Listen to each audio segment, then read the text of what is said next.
Imagine building an AI startup with no background, no money, and no business experience while simultaneously running a full-time job. Insane. Well, in this podcast episode, I speak to Shanya, the founder of an AI business. She invested her personal capital and built it alongside her full-time job. No fluff, no hype, just what it really takes to go all in and take the leap.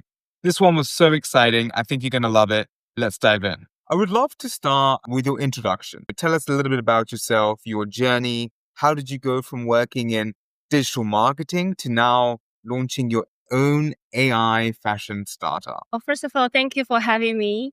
I'm Shanya. I think that's a good question because transitioning from the corporate world to startup world is a completely different lifestyle. And for me, I want to build this AI fashion stylist based on my personal observations from my work and my personal life. Coming from digital marketing background, I work for corporations to launch their search engine marketing campaign. And on a daily basis, I realized that it's really difficult for companies to connect to their customers online in a very authentic way. All my day and trying to figure out who are our customers, how do they come our website, and how can we sell more product to that customer? That's the basic e-commerce logic. And when I learned about AI, which is I've picture about AI since 2016, but AI was very immature. And since 2021 and 22, when OpenAI was invented, I realized that how the AI is able to bridge the gap between companies and consumers. Because before AI, the digital era is human beings are engaging with computers based on small data sets. For example, using social media, you hashtag your content. Hopefully, the algorithm will be able to capture a hashtag. That's how the machine works. And so as a search engine marketing, you have to tag your web page. You have to do certain things for customer be able to search you, find your company website on the search result. So when AI was invented and created, AI is very different from the computer we experienced in the past. AI is able to think independently. AI is able to logically connecting the dots. And that's something I'm fascinating about the technology development. And I believe AI is able to bridge the gap between customers and companies in a way that we never experienced before in the past. One of the most important thing is I think the data that companies save in the past, and as people like me trying to crunch your data to make every user experience on any platform is easier to connect customers. Now AI can do all the work. Of course, I can be honest with you, I think a lot of people like me work in search engine marketing will be losing their job quickly soon because of AI is able to do the work. But I think I don't build a startup because I'm going to lose my job. Because I think that AI is democratizing a lot of opportunities for people who want to serve other people. My startup, HangRr AI Stylist, is serving people two sides of people. One is customers who actually want to find styling inspirations quickly without searching social media, spend hours trying to figure out inspirations. And on the other side, fashion, especially fashion boutiques, the business has been struggling because of e-commerce. However, I think if we are able to leverage AI to help a fashion boutique and brick and mortar stores to connect it to the customers in the real world, not on the social media the AI is able to bridge the gap between online and offline, between people and a business in real world, not online, not just e-commerce. That's incredible. That's wow. And your vision for the product is so interesting, specifically in that niche. And what was the most amazing thing about learning your story is that you spent years in a full-time job while simultaneously building your startup on the side, and managing that time and continuing your motivation through that period is never easy.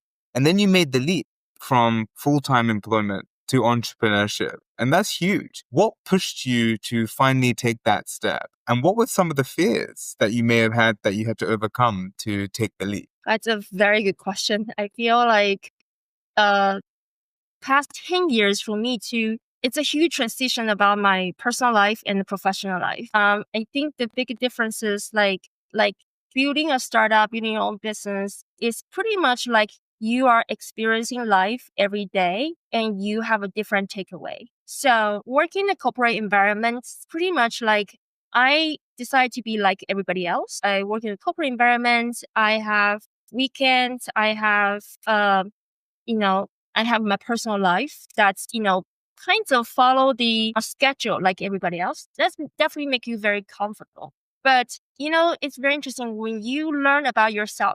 People always say people learn a lot through a lot of struggles. You learn a lot about yourself through frustrations. So when I was trying to figure out how I'm able to build a startup, build a business, this is also the time I learn more about myself. Like, who am I? How do I want to move from being like everybody else to be different and to do something different? And that requires certain maturity of you acknowledging who you are and how do you want to conquer the struggles. And I think that the biggest moment was last year when I was working in my previous job, and I take a look at my life moving forward for the next 10 to 20 years. I realized that if I'm going to die in 10 years, for example, what I'm going to do for the next 10 years and before I die, I don't feel regret. I think Amazon founder Jeff Bezos also said something similar. Like, you don't want to feel regrets. That's the moment that you feel like, oh, I didn't do something that I really want to do. And that's the moment. That's a trigger moment. Like, I feel like, oh, okay, I want to take the leap of faith to build something that I really care about. Yeah. And it, of course, requires some courage. It's so interesting that you were inspired by the regret minimization framework that Jeff Bezos is obviously famous for, polarizing. It was actually something I read when I was 22. And it was one of the very things that encouraged me to follow the entrepreneurial path. Something when I'm 80 years old, would I look back on, it's almost riskier for me to not pursue the dream, because what if you just continued in a place where you were not content, you weren't striving, you weren't ambitious, and you were constrained? And for me, that seemed incredibly risky to continue down that path. With the benefit of present retrospect, as if today you're 80 years old, you're looking back today, what does that feel like? And it's so interesting that you were inspired by something similar. There was I was reading recently by Alex Hormozy. He's this sort of internet famous guy on sales and marketing, and one of the reasons why I even started this podcast. And he spoke about the Solomon paradox, and it's very interesting. He talks about a lot of people go to therapy, and a lot of people speak with somebody else, and a lot of the times what happens in therapy is they ask questions to peel back the onion, to understand your the way your psychology is operating from a childhood to today, and what are some of the experiences that influence your current state. And they do a tremendous role in that. And often you have to enter it with a problem. I am not sleeping well. I am depressed. I have a relationship breakup. I have X, Y, or Z. But there are so many people out there who just want to improve. And often he suggested that the therapists lack context. They don't know what it is like for you, for example, to run your AI business. They don't know what it was like for you to run an AI business alongside your full-time job. They don't know what it was like in terms of the fundraising scene right now. And that particular context is difficult. And only who has the best context of your life? It is you. And so the Solomon paradox is, it's a journal. You write it out, and there's two speakers. It's Shanya at 80 years old, and then Shanya today. And Shanya today literally writes the question, and then you think through yourself, what would the 80-year self say to you? And it's such a great way to distill, zoom out, and see the forest for the trees. And I think it's such a beautiful thing that you were inspired by something similar. Something you had to battle with was, you mentioned bootstrapping and investing over 6 figures into your own startup. How did you mentally prepare for investing your own money in that way, putting it on the line in such a significant way? Well, I think a lot of people probably won't believe in that because people think like people who want to run a business must be very, very money driven. and must be very risk averse. And I'm not. I happen to be the opposite. So when you say six figures, I didn't think of I will invest in that much money in the very beginning. If I know, I will probably let me think about that. So basically, it's pretty much like there's another famous founder, LinkedIn founder, Reid Hoffman. He was talking about building a startups like you jump off the cliff and immediately you're trying to figure out how to build a helicopter to save yourself. So you jump it, you don't know if you'll be able to make a helicopter, but you jump anyway. But you don't want to get killed. So you have to figure things quickly. So I think this is pretty much like when I jump into this startup idea, I was like, oh, I want to do it. But I didn't know that could be so dangerous. So this is not something that I calculate that, oh, I'm going to take that huge leap. I'm going to spend that much money. It happened to be the amount of time and money and mentality to be ready. But I think this is also because along the way, before you hit the ground, when you jump off the cliff, you try to learn things quickly and you actually absorb every mistakes you had. And then you're like, how can I avoid that mistake again? So I have to say that six-figure investment basically is a very expensive tuition. But if you consider if you have six-figure money, you want to put money on investing your business degree to get MBA, that's a good investment as well. And I wasn't thinking about what the potential return is going to be. I was just thinking, wow, this is a journey and I'm going to take that journey. So That's incredible. Let's talk about the growth and the revenue model and how you think through that. Because a lot of listeners, maybe they have a product already and they're looking to understand how they increase the conversion rates or the monetization from their digital product, from their customer base. And I know that you initially launched with a subscription and then you found that retention wasn't ideal. So can you share what you've learned from that experience and what you're pivoting to now? Well, first of all, I think when I came up with this idea with subscription business model for business and for consumers, pretty much I was influenced by majority of investors' preferences. They like to invest in startups, have very predictable revenue model if you're subscription based. And I think that was a trend. That was a trend probably 10 years ago. However, when AI was invented, I started to realize that there's two things I teach subscription business model. First of all, I think you and I, we subscribe certain services like Netflix or certain things, right? And you will see people, including myself, you cancel subscription, and if the company give you a discount, you come back. So that becomes it becomes very normal right now. Lots of people consider like, oh, I don't need a subscription, that service anymore, but if I need, I'll come back. And that's the trigger moments. Like maybe subscription is not as predictable as you think or investors think it would be. And secondly, for the artificial intelligence perspective, we know AI is advancing every day. So the desire that customer wants and they pay for the subscription could be different or could be interrupted by the AI's development. For example, when I come up with subscription business model, my knowledge of AI is a little bit more chatbot. So it's predictable how user behave on your platform and what kinds of services people may want through the chatbot design. But now we are designing this AI is very conversational, like you and I were talking. And because AI is smart enough to be able to be very like a human being. So how AI engage with the users and how satisfied user want to pay for $10 every month to engage with chatbot is beyond our expectation scope.